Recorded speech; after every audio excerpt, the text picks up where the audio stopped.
Hi, this is Candace, and I wanted to talk to you about a new swap coming over to your Paper Pantry. And the swap is going to be called Round Robin Postcards. So how it's going to work is this. You're going to take something fairly thick that will be able to send as a postcard through the mail. So it can't just be cardstock. It would have to be something a little bit thicker and stiffer. Watercolor paper seems to be a really nice postcard thickness. And then also, here's one that I've started, and I'm just actually using this is like chipboard, and I painted one side white. So here's how it's going to work. The size of it will be from anywhere from 4x6 to 5x7, as long as it can be sent as a postcard. We don't really want to go bigger than 5x7 though, so either of those are good. And basically what you're going to do to set it up, here's how you get it started. On the one side, which is the back side of the postcard, you're going to address it to yourself. You're going to put a stamp on there. If it's a 4x6, you can actually use a postcard stamp. If it's bigger than a 4x6, I believe it would have to be a regular letter 49-cent stamp.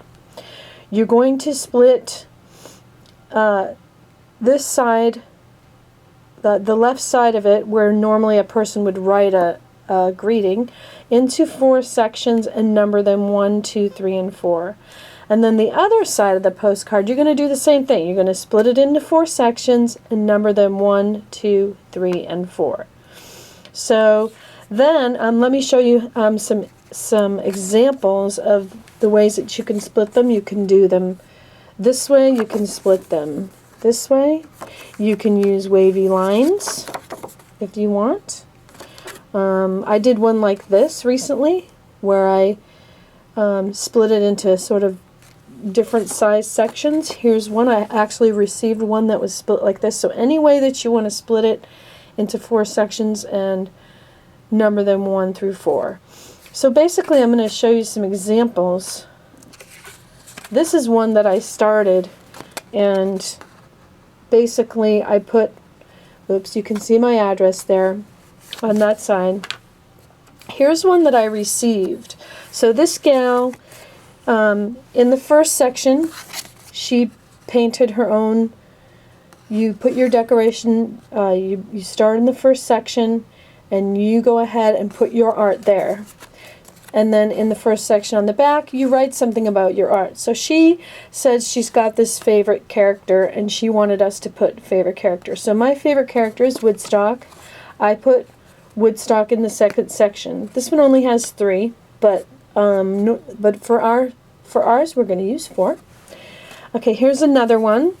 This gal, she didn't really have any sort of theme, so this was number 1. The second gal came along. She kind of kept with the theme of family, and she made a family tree. And then I came along and I painted this flower on here. Now this is an index card, and I hope this gets back to her okay because it's pretty thin. But let's use for your Paper Pantry swaps, let's use something better. So now this one here is 3/4 of the way done, and I'm going to pass it to the next person in line. You're going to pass it, you're going to send it in an envelope, a closed envelope, to the next person in line.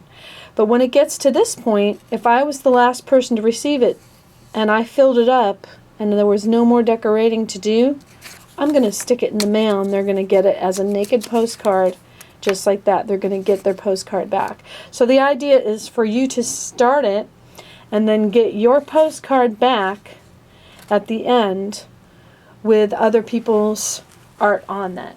So it's going to be really fun. I have been really enjoying making these, and I've been doing these for a couple of months. I actually haven't gotten one of mine back yet because it takes a while. One of the things that we want to keep in mind, here are some notes here that we want to keep in mind, is that you want to collage, paste, paint, color, stamp, but nothing 3D, because if I put a button on here, it's not going to make it through the mail when it gets sent naked through the mail. So it has to be really flat, and if you glue something on, make sure it is on there. So make sure to get the edges really well. And this here, this stuff is great. Angelina Crafts recommended this to me, and it turns out to be some of the best decoupage glue sealer, and it's so much cheaper than any of the others I've used, and it doesn't stick. It's not sticky like Mod Podge, so this stuff has been really good. So if you're not going to just color or paint, if you're going to collage on there, I would consider covering it completely so that it stays. So there you go. That's how it works. I can't wait to get one of mine back. When I do, I will also post a couple of pictures of ones that have been started and finished in the swap, and maybe I'll show them here at the end too. So thanks for watching. See you at your Paper Pantry. I'm looking forward to starting and hosting this new swap. And more details down below in the description of the swap. So thanks for watching. See you at your Paper Pantry.